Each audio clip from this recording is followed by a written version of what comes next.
Okay, good evening all. This is video number 2 in the 3-part series on how to tackle an assertion question. In this video, we will talk about how I can gather the necessary information to answer to my 10-mark assertion question. Let's refer to the worksheet again. So in the previous worksheet, we have dissected this that for the part 1E question, you are always given a statement to answer to, and the question requirements needs you to use the sources in the case study and then explain whether they agree with the statement or not. So now you need to look for the sources and see from the evidence given whether they agree or disagree with the statement. So before I go into the sources, it is essential for you to practice the basics of reading and tackling any SS paper by firstly going through the motherhood issue and also the background information. This is especially important because in your SS paper, there are sometimes case studies or terms that you are not familiar with. So by reading all this background information and essential information, it helps you to make your answers sharper so that you can ATQ. So in this case, let's look at this paper. This paper's motherhood issue is, how will the GST hike impact Singapore? This paper's topic is on the GST hike. The word hike means increase, and GST is just a short form for the term goods and services tax. It is an extra payment you make when you buy goods and services in Singapore. The topic is on how will it impact Singapore, and if I want to break this down, it is likely that I'll see sources talking about GST hike positively impacting Singapore and then also negatively impacting Singapore. Please recap how we can use the motherhood issue to possibly predict what's coming up in the sources. But for the purpose of answering this source, let's look at the background info. Very quickly, let's glance through. In Feb 2018 budget, Finance Minister Heng announced that there will be a GST hike from 7 to 9%. This hike will increase between 2021 to 2025. If you're not sure of what's the GST, they further explain to you.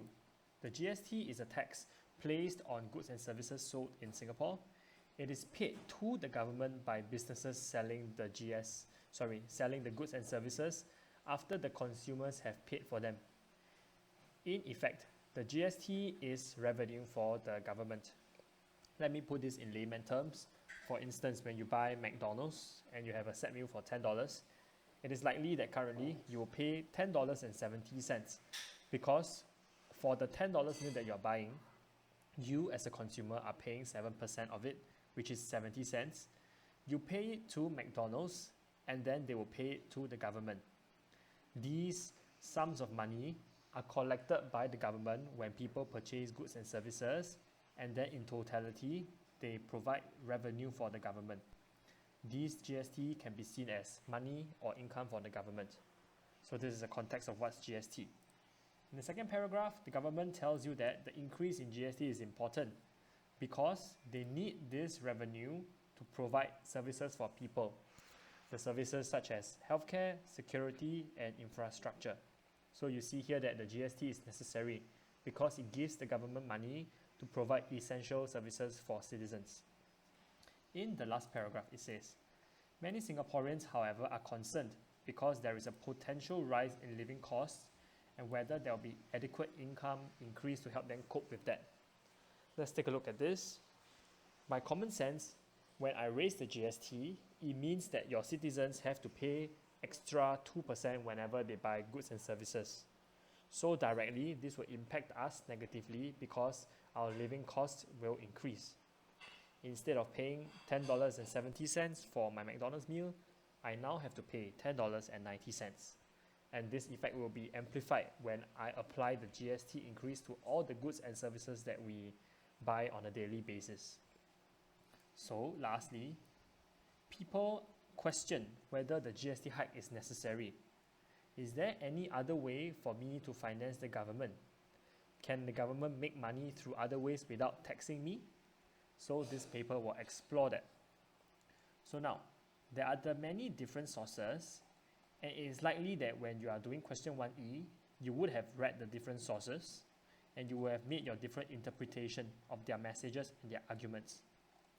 But for question 1E, recall, you are required to look at the given statement and then examine whether the sources agree or disagrees with the statement. So my tip is this: when you get question 1E with the given statement, highlight it and immediately annotate by the side the two arguments that you need to look out for. Either I agree with the statement or I don't agree with the statement.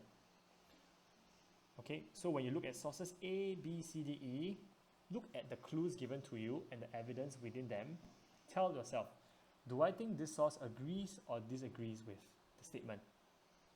In the next video, I will show you how to get information out of the sources so that we can possibly craft proper answers together. Thank you.